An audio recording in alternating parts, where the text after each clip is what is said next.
Crossover Thursday on the Locked On Podcast Network, and it's in the AFC North playoffs. Locked On Steelers meets Locked On Ravens for a third time this year. Let's get into it.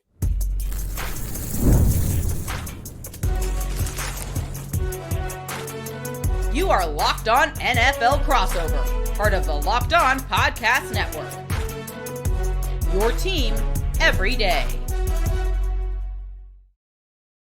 Hello, welcome to Crossover Thursday here on the Locked On Podcast Network. We're your hosts, Chris Carter of Locked On Steelers, Kevin Oestreicher of Locked On Ravens. And as always, you can find this show on your favorite podcasting apps and on YouTube. Like this video, if you enjoyed, subscribe to this channel to get all of your Monday through Friday Locked On Steelers and Locked On Ravens episodes.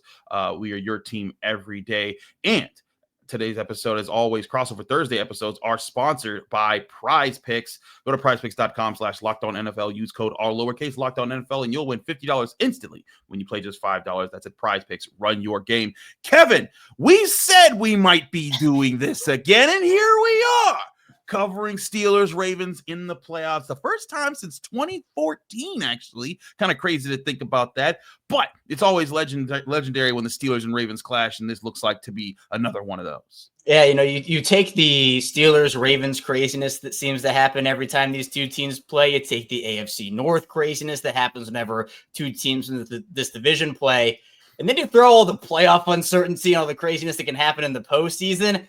Chris, I think this is going to be a wacky, wild, and absolutely unhinged game when you talk about both these teams splitting the season series 1-1. We can talk about what went well for both and what didn't go well for both in both of those matchups. But two teams that are coming into this game relatively healthy for the most part in terms of guys who will be available. I know guys are banged up on both sides, but I'm excited for this one. And I have a feeling this could be a classic game when we talk about this rivalry for years to come.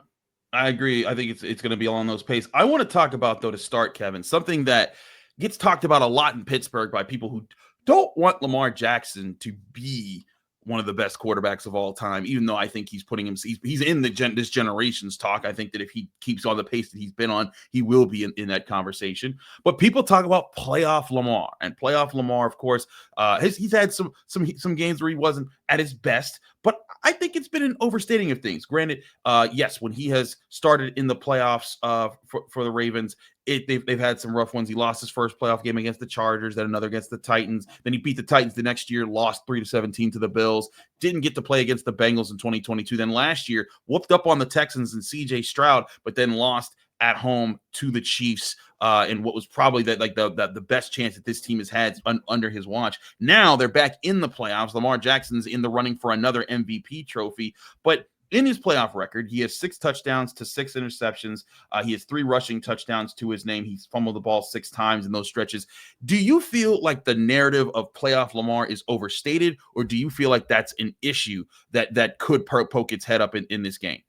I think the overall narrative is overstated, but Lamar has struggled in the playoffs relative to his regular season success, and that's not necessarily a secret. Now, you mentioned it there, Chris, where Lamar should not be on the hook for all of Baltimore's playoff losses. Agreed. The way that he is. He's played a role in them. I'm not saying that he is excused from all criticism and all these losses, because he's not. There have been moments where Lamar has not risen to the occasion.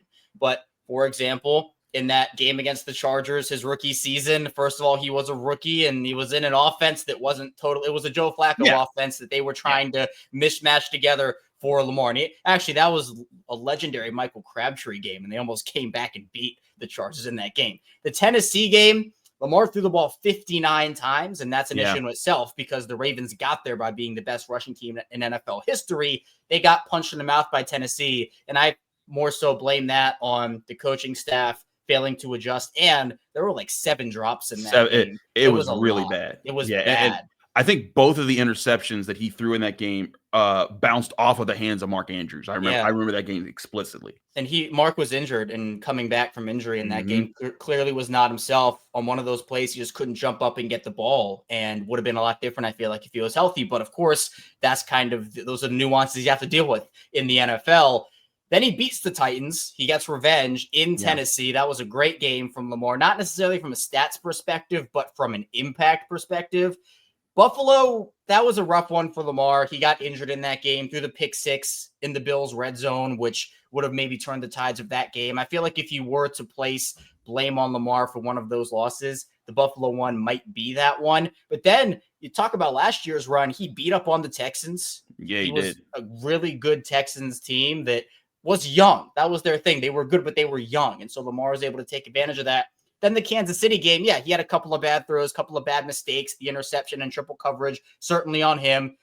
But then you look at the coaching staff again, failure to adjust, 6 attempts for the running backs. When again, you got there being a historic rushing offense, that can't happen. So yes, Lamar Jackson does deserve blame for the Ravens playoff losses. I'm not trying to make sure to say, oh yeah, Lamar, he's this guy that can never get criticized. No, of course, he's been a problem in the playoffs. But I think the narrative around Lamar in the playoffs, Chris, has been he is at fault for every single thing that has happened. And in my opinion, that's just not true. I agree with you. I've watched Lamar Jackson since his days in college. I've always been impressed by him. I think that, like, I remember watching that Titans game and seeing Pittsburgh people being like, ah, ha, ha, look at Lamar choke. And I'm like, I don't know, man. He had like 500 yards. Like, I don't think he choked. I think it was a few other factors that played into that loss. And then, the loss at Buffalo in 2020. And then, last year, the loss of the Chiefs. And granted, yeah, he threw a bad interception. He fumbled in that game once, but Zay Flowers fumbling at the goal line. You're also playing the Chiefs, who have just they've won so many games like that. I don't put that all on Lamar. But one thing I look at in all of his playoff games, he has been sacked 3 or more times every time he's played in the playoffs. And if the Steelers are about anything, they are about getting pressure, taking the quarterback down, and making that part of their game plan here. How well do you think Lamar Jackson has adapted this year to handling pressure? And what are ways that have kind of gotten after him that have knocked him off of his rhythm when he's faced pressure this year? Yeah, well, that used to be the book on Lamar. It was, if you pressure him, he can't handle it. That was especially many years ago now, a couple of years against that Miami team on Thursday Night Football. The Dolphins just ran cover 0 the entire game, and it was one of Lamar's worst games of his career. Now, over the course of the last couple of seasons, Lamar has elevated his game to just get the ball out a lot quicker, because the best blitz beater you can have, if you're getting pressure on you, is either dumping it off to a running back in the flat, short, quick passing game. And also Lamar's elusive ability and his athletic ability, he can even just step up in the pocket and take off up the middle, or he can get around that pressure, make a guy miss in the backfield. I think part of the pressure for Lamar and what has made it sometimes difficult for him to deal with it is that he's become really good at letting routes develop for guys. So he will take time. If he escapes pressure, he'll float out in the pocket, and those plays can extend for a really long time. But I think for any quarterback, if your internal clock gets sped up and you have a specific read you want to go to, you're going to look through your progressions, it can sometimes be tough to adjust on the fly. And I think Lamar's gotten better at that every single season. But sometimes when there's too much pressure in your face too early, barely any quarterback can work with that. So when you talk about physical defensive fronts, and you and I have talked about this before, Chris, the Ravens have struggled with those more physical fronts at times this season. Pittsburgh has one of those fronts. Another team like Kansas City, where the Ravens struggled a bit in week 1. And then you have Philadelphia as another team Baltimore struggled against there too. So obviously Pittsburgh has an incredible pass rush rotation. They have interior guys that can get pressure. With Lamar, it's more difficult to bring him down when you get pressure than any other quarterback in the league, just because it's a multi-step plan to get him. It's you first have to get there, then you have to find a way to bring him down. And I'm not saying it's impossible, but it's very, very difficult. And so one of the things, Chris, that I think Ravens fans have clung on to from Lamar's words this week is that in terms of what he's taken away from previous playoff games, he said a playoff game is a lot slower. You have to try to be mistake-free. The game is won with the turnover battle and keeping the ball in your control. And he just said he has to calm himself down a little bit. Chris, we know the Steelers defense is the best turnover defense in football. They live off forcing turnovers, and they have been really good at that all season long.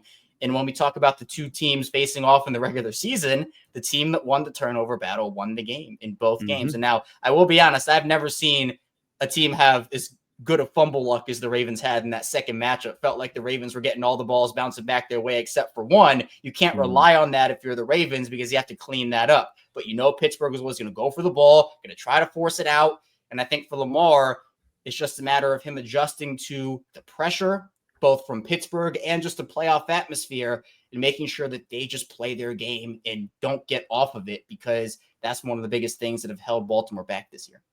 I think that's part of the key too is how how they handle it. One thing the Ravens did very well is they quelled the Steelers' interior pass rush and interior line. That's how Derrick Henry really got going. Cam Heyward, Keanu Benton, Larry Ogunjobi, and Patrick Queen. None of those guys in the Steelers in the middle part of their defense really was able to slow anything down, and that kind of further neutralized the potential of the edge guys like Alex Highsmith and T.J. Watt, and that led to some good play by the Ravens. That led to their Derrick Henry having the most rushing yards in the history of the rivalry between from the Ravens between these two teams. And then, Lamar Jackson throwing his first ever touchdown pass to Mark Andrews against the Steelers, which when he said that after the game, I was like, never thought of that. And I think that's where the Steelers, they have to be able to get back to playing the way that they want to play on defense. I think that they did last week. They lost that game to the Bengals largely because of the offense not being able to put up enough points. But they were able to control the line of scrimmage again. They were able to limit Joe Burrow, Jamar Chase, hold them to a single touchdown in that game. If they can keep Baltimore in the sort of rock fight game that they've been in for most of this rivalry in the 2020s, that's more of the game the Steelers want to play. But when the Ravens are scoring 30 or more points as they have for 4 straight games now, that is not the way the Steelers want to play, and that's usually what leads to their downfall. I want to talk about how these teams have moved in different directions. Ravens, 4-game win streak. Steelers, 4-game losing streak. Where are both of their heads after that? We'll get to that next here on Crossover Thursday here on the Locked On Podcast Network. Chris Carter, Kevin Oestreicher. Stick with us. We'll be right back. But first, to remind you, this show is brought to you by Game Time. Game Time is the app that you need to download today or go to their website, gametime.co. If you love going to live events, sports, music, theater, comedy, whatever it is, your favorite memories can come from attending any of them and the energy, excitement that comes from being there for live moments. Now, Game Time is making it even easier to get tickets for all your favorite live events with the new feature, Game Time Picks. Game Time Picks filters out the fluff so that you only see the incredible deals on great seats so you don't have to waste time searching through thousands of tickets. Whether you're looking for which bands are coming to town or for the next big concert, or you want to get tickets to the next big game, Game Time is the best place to find those tickets. Game Time is the fast and easy way to buy tickets for all the sports, music, comedy, and theater events near you. Plus, the Game Time guarantee means you'll always get the best price. If you find tickets in the same section in a row for less somewhere else, Game Time will credit you 110% of the difference of those prices. Snag the tickets without the stress with Game Time. Download the Game Time app, create an account, use code LOCKEDONNFL for $20 off your first purchase, or go to their website, gametime.co. Terms and conditions apply. Create an account, redeem code LOCKEDONNFL for $20 off. Download Game Time today. What time is it? It's game time.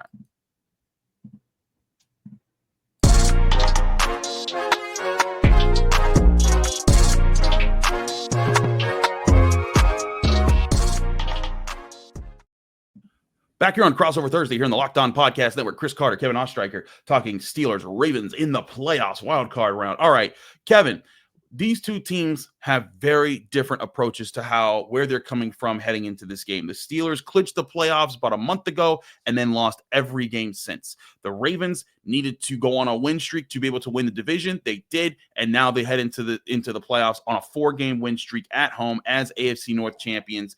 And it's been interesting to hear the different sides of how these teams have come off. The Steelers, well, I haven't been in the locker room this week because I was covering Pitt Duke in Durham, North Carolina. I've been able to keep track with some of the things the guys have been saying. And, there's a lot of focus on saying like, hey, yeah, we could talk about the past all we want, but we're right here and right now, and we're playing a team that we know well. They know us well. We have to focus on that. And I do think that there is a good focus on that, but I think that part of it needs to come from the Steelers defense playing the way that they normally have in this matchup, but the Steelers need their offense to shake off the funk that has been with them for the better part of a month. You haven't seen the Steelers eclipse 20 points in scoring since their win over the Browns, and that has been a big problem for this offense. That was averaging 28 points per game going into their 4-game losing streak with Russell Wilson at quarterback. And they were playing more the style they wanted to play. They were getting the ball out quick. They were making big plays. They were getting the run game going. It was a balanced attack that played with a really good defense. The defense, fell off for a little bit. I think they got it back, but now you hear Russell Wilson talking about how that they have to stay singularly focused on what they have to do this week. And they're facing a Ravens defense that's also been playing well. They've been upping their turnovers during the past 4 weeks. Yeah, and you mentioned it, Chris. For Baltimore, the offense has really found their stride, and they've been good all season. It's just been a bit of inconsistency in certain games. But defensively, I think the bigger story is the turnaround there, especially in the secondary, where you've inserted Ardarius Washington, who last time these two teams faced off had that big turnover on Russell Wilson as Russ was trying to lower the shoulder. Ardarius lowered it right back, and the ball comes out, and Baltimore takes the momentum away from Pittsburgh there. You have guys like Trey White who have made some plays. He had a couple of big plays on George Pickens in his Ravens debut back when the Ravens lost to Pittsburgh in Pittsburgh. So a lot of the focus from the Ravens this week has been just staying in the moment, understanding that this is a whole new season, one game at a time. There have been a lot of questions about how the Ravens can stop that Steelers run game. Jaylen Warren has been a guy that's given them issues a little bit over the course of the past couple of seasons when he's been in there. And the Ravens understand this, not just Jaylen Warren. I mean, obviously Najee Harris is in the fold. Cordero Patterson had that incredible touchdown catch the last time these two teams played, and that's someone you have to look out for as well. But I think the other thing is that health-wise for these two teams, there's been a lot of conversation about Zay Flowers, both from, John Harbaugh. He's very tight to the vest on everything, so he's not going to disclose. He doesn't want to give the Steelers any type of competitive advantage. Doesn't seem like he's going to play. Mm-hmm. So, people are talking about how, yes, guys like Rashad Bateman have to step up even further. Tylan Wallace, Nelson Aguilar, if that's the case. And it's interesting because we do know that when the Ravens and Steelers matched up at M&T Bank Stadium, the Steelers were down 3/4 of their secondary. Obviously, Joey Porter Jr. got injured in the middle of that game. There was no Dante Jackson or Deshaun Elliott. There was no George Pickens in that game. So injuries, they're always going to play a factor in the NFL. And that's just something that teams always have to deal with. Baltimore's been through injury-riddled seasons. Pittsburgh has been through injury-riddled seasons. It just is what it is. But I think it's interesting because there's a lot of high praise from both sides, both the Ravens and the Steelers, of like, yeah, we know this is a rivalry. We know that, we don't like them. They don't like us, but there is a mutual respect between the organizations. But when these cleats get laced up on game day, Chris, we know it's going to be a physical battle that is going to be one for the ages. And then you kind of hear at least some of the stuff, because here in Baltimore, Chris, Ravens fans are very much like, don't give any bulletin board material and look for any bulletin board material you can for this game. And I don't think this is necessarily bulletin board stuff, but you hear, for example, essentially Broderick Jones saying, I'm glad we get to play the Ravens again. I had a sour taste in my mouth from last game. I don't blame them. I mean, the Ravens had a sour taste in their mouth from all the games that Pittsburgh took from them. I understand Broderick Jones wanting to face off against the Ravens again and having that sour taste in his mouth. He said he wanted to play the Ravens again. Jaylen Warren ended up saying that the Ravens were his preference. Aaron Becker put that out, that Jaylen Warren said, yeah, the Ravens are my preference to play in the postseason. And then this one I know we'll talk about, Chris, but Beanie Bishop, everybody's asked about the Pittsburgh Steelers being underdogs, not just Bishop, but a lot of people in the Steelers locker room. And he said, I don't really look at that kind of stuff. I think that was their first time beating us in the last 10 games. So now you're not really worried about that kind of stuff. The spread on FanDuel is 9.5. That to me is crazy. If we're being wild, because look, I get, like you talked about, Steelers have been on a downswing, Ravens have been on an upswing. You have to factor in that this is the postseason. You don't really get a lot of games that happen at M&T Bank Stadium between the Ravens and the Steelers all that often. These games are usually very close, come down to the wire. They're physical, they're messy. 9.5, regardless of who you think is going to win this game, 9.5 is a pretty crazy spread in my opinion. It just, AFC North games often come down to the wire in a lot of cases. I mean, the last one didn't between these two, but like the 9 before that were 1-score games. And before this last game, the Steelers had won 4 straight in Baltimore, which was just nuts considering who they played. Like they had that Kenny Pickett in some of those games. It's been some wacky games between these two. But again, when you watch Hard Knocks and you see AFC North Hard Knocks and you see John Harbaugh and Mike Tomlin, they like all week they're saying like, hey, we know these guys. They know us. Our tricks, we think we have stuff up our sleeves. They got stuff up their sleeves. We have to be prepared. And that's the thing about each other, about these teams. And truly, last game, you had Russell Wilson, who up to that point had been a very turnover safe quarterback, commit 2 crucial turnovers, a fumble in the red zone inside the 5, and then a pick 6 that he threw that basically sealed the game, or flipped the game away from the Steelers. I think it was a tie game when he made that play. The Steelers, they needed to be able to, I think actually they were down 7, but still it was a tie game in the third quarter. But when he threw that pick 6, that practically ended the game. The Steelers, they need him to kind of be at least the facilitator that he was for most of the year that he played. For 2 months, he was leading a really good offense. For the last month, he's not led a good offense. And I think that's where everyone's kind of focused right now, trying to get the Steelers back on their track. And that's why I think this game could come down to. If the Steelers defense can keep the Ravens in the rock fight, I think that is more likely to happen than the Steelers offense clicking and finally getting something going. But if the Steelers offense does find a way to click, that could be the thing that gets the Steelers back in the team. I got to be honest though, covering this team, I don't know what it will take to get them there, because there have been open guys. Russell Wilson's had chances, and then there's also been open guys who drop passes. And so can they shake all of these things out of a funk in a short amount of time? That's going to be tough, facing your division rivals who just beat you 2 weeks ago. And then they're at home, they're red hot, or 3 weeks ago, excuse me. They're red hot, they're playing very well, and you're not. It would take an ultimate turnaround for this to happen. And if it does, great. But I think a lot of people are at the same page right now. It's like, hey, got to see it to believe it. And maybe that's what FanDuel's doing when you look at those numbers. Yeah, and I mean, I can understand some of the reasoning behind it for sure, but I just feel like there are so many factors. And one of the things that I'm looking at, Chris, is just even the conversion rates for these teams. Third down, red zone. I'm sure we might see a couple of fourth down plays. We've seen them in the first couple games, so I'm sure we'll see one or two of those here. You look at the Pittsburgh side of things, and Pittsburgh is middling on third down on offense, but they're one of the worst red zone offenses in the league, 48.2 completion percentage in terms of converting in the red zone. Meanwhile, Baltimore's red zone defense is a top 12 unit, and their conversion rate on offense, they're the best red zone offense in the league. They convert on nearly 3/4 of their red zone opportunities. And then they're the third best third down conversion percentage offense in the league. And while Pittsburgh, it's essentially strength on strength there, because Pittsburgh's been a very good third down defense. It's going to be interesting because games are won and lost that way. I mean, if you can get your opposing offense off the field, and for a Pittsburgh team, I feel like, Chris, it might just come down to opportunities. Even if the offense isn't consistent putting points up on the board, if the Steelers defense can give the Steelers offense just opportunity after opportunity, and the Ravens offense is struggling a little bit, that's how I feel like the Steelers could sneak their way into this game and maybe steal it from Baltimore, is they just kind of slop it up a little bit. Because I think both defenses are great. Both defenses have talent. They're incredible. I just feel like when it comes down to offenses, the big question is, can Pittsburgh's offense keep up with Baltimore's if Baltimore's offense gets it rolling? Yeah. And based off what we've seen these past 4 weeks, I'd have to personally say no. Yeah, I mean, it's tough to bet on the Steelers offense right now. Again, I think the Steelers defense can make this close, but can the offense do it? I want to talk to Kevin about, if from the Ravens perspective, what are the things that you're most scared of from the Steelers? Because FanDuel, everyone's saying, hey, Ravens going to win. I think the entire NFL Network crew, everyone picked the Ravens to win. And I feel like the Ravens have earned that.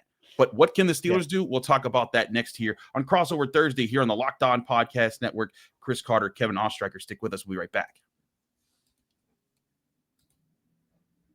But first, I want to remind you that this show is also brought to you by FanDuel Sportsbook, the #1 sportsbook in America.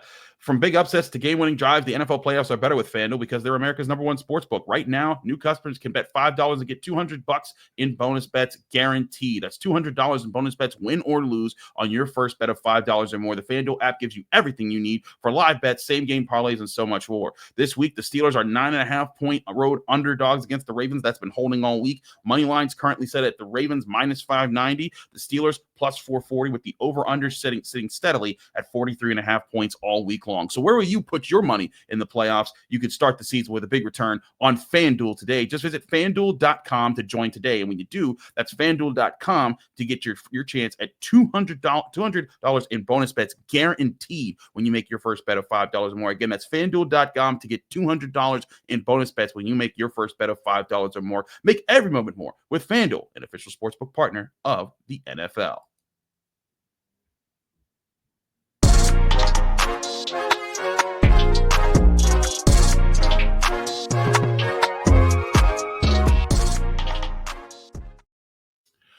Back here on Crossover Thursday, here on the Locked On Podcast Network, Chris Carter, Kevin Oestreicher. Kevin, we've talked about why the Ravens are favored. Their offense is red hot. Their defense is playing the best that it has all year. The Steelers' offense is not hot. The defense had one good week after a couple bad ones. So there's a lot of reasons for that. But as we both know, these two teams know each other. These two teams play each other so well, so often. What are the biggest things that you're worried about from the Ravens' perspective that the Steelers still could do well and put the Ravens in a tough spot in this game? Yeah, I just think, as I mentioned a little earlier, if the Steelers can just slop this game up a little bit, I feel like that's how they're going to have to go about trying to beat the Ravens, because if this turns into a shootout, I don't think Pittsburgh can keep up. So if this comes down to Pittsburgh's defense, who you said, Chris, I think maybe they showed a little bit of life in that Cincinnati game based off what you would see in the last couple of weeks. Yeah. It's going to be interesting just to see how the Ravens respond to that. And for a bunch of these games that have come down to one score, usually, Justin Tucker, that's the guy. Tucker's been awesome after the bye week. Absolutely awesome. Obviously, I think his low point was the Steelers game and the Eagles game prior to the bye week. You could argue he lost in that game. Meanwhile, Chris Boswell has been unbelievable for the entire season. So now you have Boswell, who's awesome, Tucker, who's found his form. If it comes down to that, I don't know, because both guys can win this game. It might just come down to who has the ball last. But one thing that I think, and I'll speak for all of Baltimore when I say this, and I'm certainly on this train too, one of the big concern points for the Ravens defense, people are calling them the weak link. I think that's a little harsh, but if there is a weak link, it probably would be Brandon Stevens. He's been a guy that was awesome for them last season. He was one of their best corners last year. He shut down Jamar Chase single-handedly in both those Bengals games last year.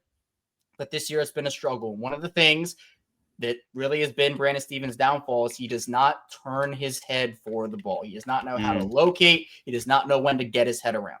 One of the things that George Pickens, and we saw this literally on display in that first game between Baltimore and Pittsburgh, one of the things George Pickens does really well is he flashes those late hands. He doesn't give hints to corners if the ball is coming. So as a corner, you're looking for cues to get your head around. Maybe it's the receiver looking up for the ball. Maybe it's putting the hands out.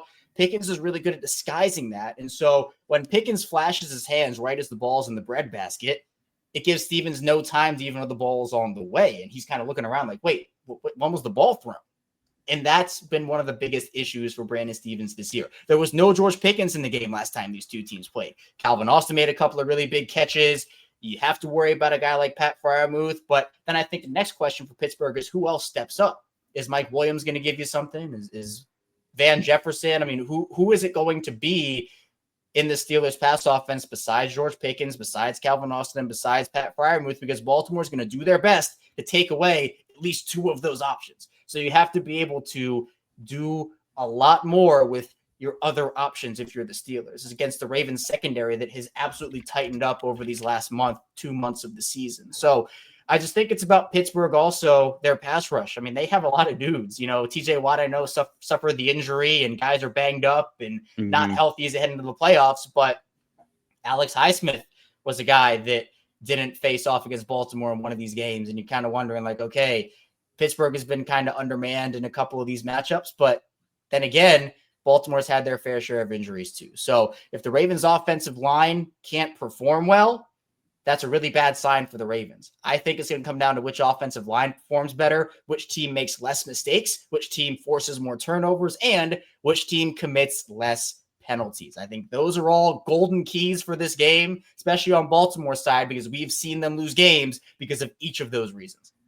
I agree. The turnovers always play a big factor. The trenches always play a big factor. I said after the game in film analysis, I thought the Ravens' interior offensive line was a big factor in them winning because it got Derrick Henry going. It really protected Lamar, gave him a lot more escape lanes. And I thought they beat the Steelers to the punch on several occasions in that game. And to your point about George Pickens, he has had some pretty good days against the Ravens. Even in the win the last time, the Steelers had 8 catches for 89 yards. The year before that, he had 6 catches for 130, including a touchdown at the end of the game that won them the game. So he's been a good part of this rivalry. But George Pickens has to turn things around. He dropped 3 crucial passes from Russell Wilson last week, and he's been on the record for kind of being testy and being feisty. And I think that there was some misleadings on what Ravens players were saying about him this week. There was a report that someone called him soft, and it turned out it was a misconstruing of like recordings and things like that. So maybe it was some some false bulletin board material. Yeah, that did not happen. False bulletin board material. So we got to throw it away. That did not happen. We're not.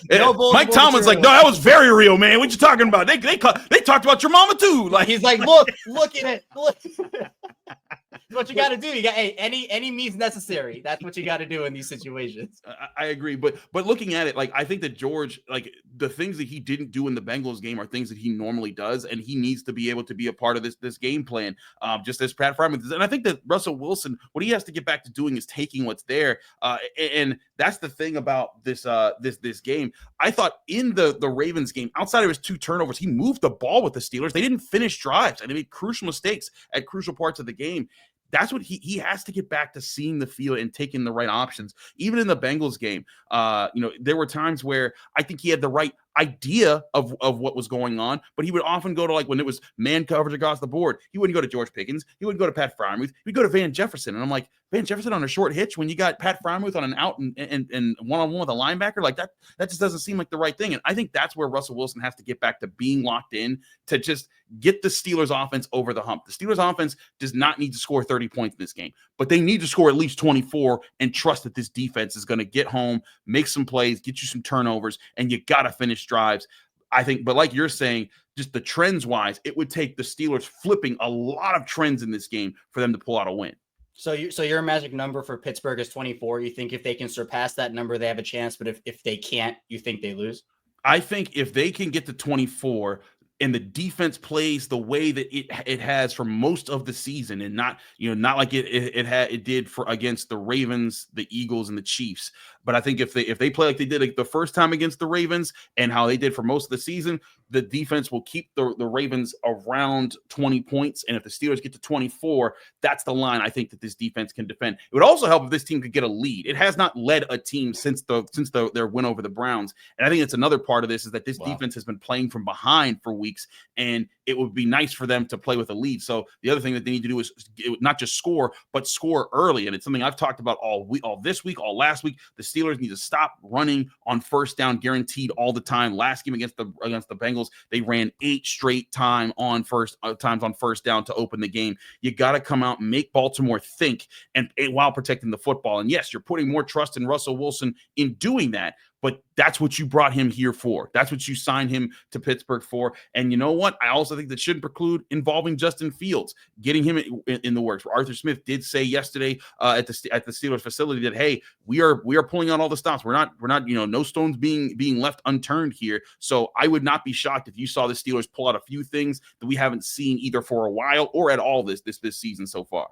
And that's another guy who did not play in the second time the Ravens and Steelers faced off. Justin Fields was not available for Pittsburgh. So would not be shocked if we saw a little Justin Fields package, 1, 2, 3 plays, whatever it may be for the Steelers. I'll say for Baltimore, if they can get to 27 points, I'll feel confident in their chances, because I think, one, it's a feat to put up that many points against this Pittsburgh defense. And Baltimore obviously did it against Pittsburgh. And that was a good thing for them, just to get offensive consistency and to show themselves that they can do it against the Steelers. I mean, they've been in that hole for years against Pittsburgh of not being able to get the job done, not being able to finish things off. And then all of a sudden, you finally get that. You finally get that big boost, and you're like, yes, okay, here it is. So I think for the Ravens, 27 points is what I'll go for them.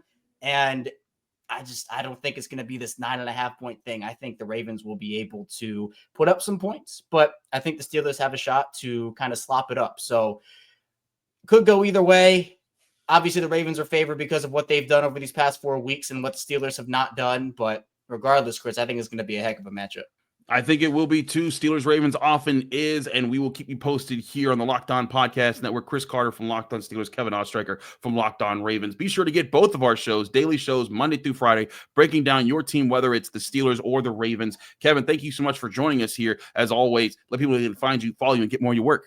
Yeah, always appreciate us doing this, Chris. We've been doing this, you and I, for a while now. This is the first playoff crossover we've had. You mentioned it. That's right. I forgot about that. That's amazing. This is a decade in the works. I mean, again, you mentioned it. Decade the Ravens Steelers have not faced off. So it's exciting. It's awesome. Playoff football is always fun. You can find me, obviously, on Locked On Ravens, much like Locked On Steelers, 5 days a week of Ravens content. And we will be live after the Ravens and Steelers match up, about 15 or so minutes after the final whistle. So win or lose, hopefully they're, good game. I'm hoping for a good game, but I'm also glad there are no ties in the playoffs because I just don't like ties. Ties are not miss me with the ties. So we'll be live on Locked On Ravens if you want the Ravens aspect, win or lose.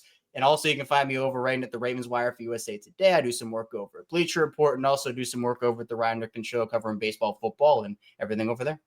Absolutely. He's Kevin Oestreicher of Locked On Ravens. I'm Chris Carter of Locked On Steelers. You can follow me on Twitter, Instagram, TikTok, Blue Sky, all of the social media. It's the same handle, at Carter Critiques. You can read my work in the Pittsburgh Post-Gazette, where I do film studies on the Steelers, as well as covering all of Pitt athletics there as well. Post-Gazette.com for that work. And you can find me on the Locked On Steelers podcast, just like you find Kevin Oestreicher on Locked On Ravens, on your favorite podcasting apps and on YouTube. Like this video if you enjoy it. Subscribe to this channel to get all of your Monday through Friday episodes on Locked On Steelers and Locked On Ravens. We're both back tomorrow with one final episode, getting you ready for Saturday Night Football, Steelers, Ravens in the AFC North. We'll see you there right here on the Locked On Podcast Network.